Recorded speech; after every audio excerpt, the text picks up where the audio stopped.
Sigurado ba talaga etong sandamakmak na mga premyo na makukuha ni Carlos Yulo sa kanyang pagkapanalo ng 2 gold? Biruin mo, halos makocover na ang ating face sa dinami-dami ng mga pledges ng iba't ibang mga government or non-government or even private na institutions na nag-offer ng lifetime na prize or incentives o kahit na ano pa mang lifetime yan kay Carlos Yulo. Or baka naman, mapapako lang pala yan katulad ng nangyari kay Onyok Velasco nung nanalo siya ng silver medalist nung sumabak siya sa Atlanta 1996 Olympic Games. So dito makikita natin na 10 million kada gold according sa National Athletics and Coaches Benefits and Incentives Act. So, meron na talagang law yan.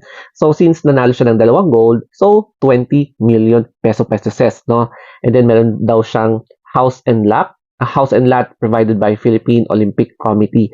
I'm not sure kung fully paid siya o kaya meron siyang amortization. Siyempre, di ba, hindi natin alam kung fully paid yung ibibigay sa kanya. And then, yung dito naman sa next is 32 million worth of condo in BGC plus 3 million cash bonus. So, magiging 23 million. Tapos, fully furnished yung condo. And then, if I'm not mistaken, free parking lot na yun yung iba na binabayaran nila monthly. Tapos, marami pang incentives ang ibibigay ng Mega World. And then, dito, meron lifetime free food and drinks. Ayan, sa isang private institution. Tapos, free business franchise by Macchiatos. And then, 1 million worth of products sa SM Retail Department Stores, consumable for 1 year. So, ito sigurado ako na makukuha niya. Along with free franchise, itong lifetime free and food drinks, baka siguro ayur yan, no? Tignan natin.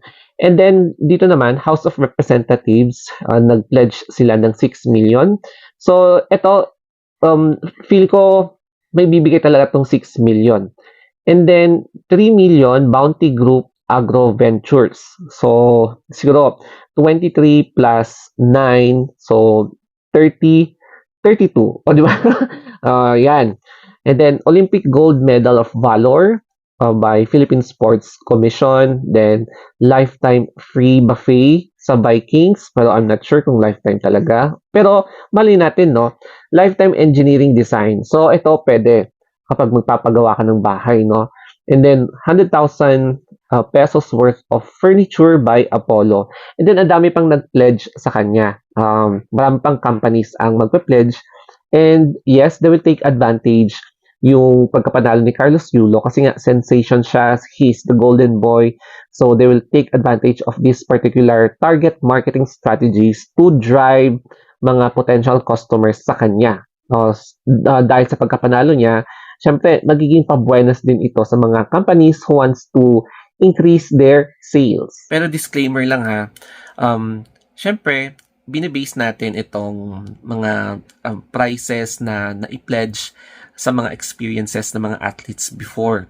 Kasi nga, hindi talaga natin may iwasan na may mga pledge na hindi talaga na ipapatupad. Lalong-lalo na if you're going to consider mga factors, political, social, economic, technological factors na may mga biglang nasiraan ng kumpanya na nagkaroon sila ng loss or damage na nakaapekto talaga sa pagbibigay nila ng pledge. So, let us also understand the circumstances behind sa ability ng mga companies or personalities na mag-offer ng help. Pero at least, nagbigay sila ng tulong kaysa wala, di ba? Kaya be always thankful kung anong grasya ang dumarating. Medyo naging redundant na ako sa positive side, pero deadma. And now, eto naman, yung negative side. So, naalala nyo ba yung nangyari kay Onyok Velasco? So, siya ang silver medalist sa larangan ng boxing noong 1996 Atlanta Olympics. So, bigo siyang mapanalunan ang gold dahil tinalo siya ng Bulgaria. So, if I'm not mistaken nun. So, dahil sa pagkapanalo niya, ang dami ding nag-pledge. Katulad ng nangyayari kay Carlos Yulo ngayon. However, yung mga ibang pledges, hindi na nagkatotoo. or may mga pledges na hindi nila na-sustain yung sinabi nilang pangako. So, yung ibang prize, parang after ata siya nagbigay ng saloobin noong 2020, tsaka na lang ginawan ng paraan para ma-receive niya. So, biruin nyo yun, after how many years na biglang nag-stop, binigay na naman sa kanya. Kaya no wonder, si Nesty Petesio, sinisigurado muna niya na yung mga nagdaratingang pledge ay masusustain nila talaga yung sinabi nilang pangako. And masakit talaga na umasa ka sa wala. Kasi masasaktan ka lang kapag lagi kang umaasa na hindi naman pala magkakatotoo. Kaya hindi naman siguro masama na maging sigurista para to make sure kung totoo nga ba ang mga pinapromise nilang pledge or hanggang drawing lang pala. Siyempre naman, kasi alam natin na katulad ni Nesty Petesio, ang dami ding athletes na breadwinner sa kanilang pamilya. So, ang hirap talaga kapag pinangakuan ka ng mga prize pero hindi natutupad. Kaya gusto niya talaga na ma-make sure na darating yung mga sinabi.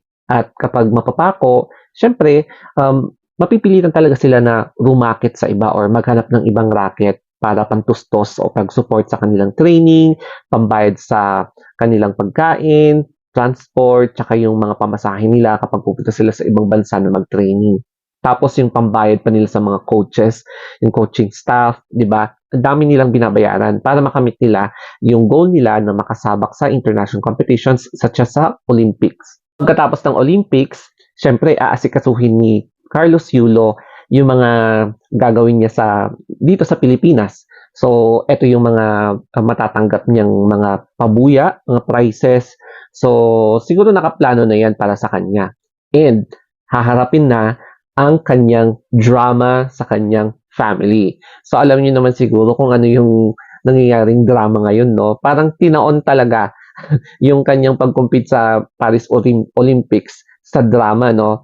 And akala ko nung una, parang konting tampuhan. Pero habang tumatagal, nung dami nagsusulputan, masasabi mo na, okay, medyo malalim talaga ang pinaghuhugutan ng drama. So para sa akin, kahit na ganito yung ugali ng pasimuno ng drama, I hope ma-settle nila kung ano man yung problema nila. Kasi willing naman yung mga ibang members na gusto nila magkaayos ang kanilang pamilya. Pero kung talagang magkaiba talaga yung personality, siguro it's about time siguro na umiwas kapag hindi masettle and alam na nila kung ano yung gagawin nila dyan. So I hope then na I'm hoping and praying for them na magkaayos-ayos ang lahat, especially at in sensational tapos historic yung pagkapanalo ni Carlos Yulo. So, I hope na may natutunan kayo dito sa video na ito and laging tandaan, always think positive at iset aside ang mga pride.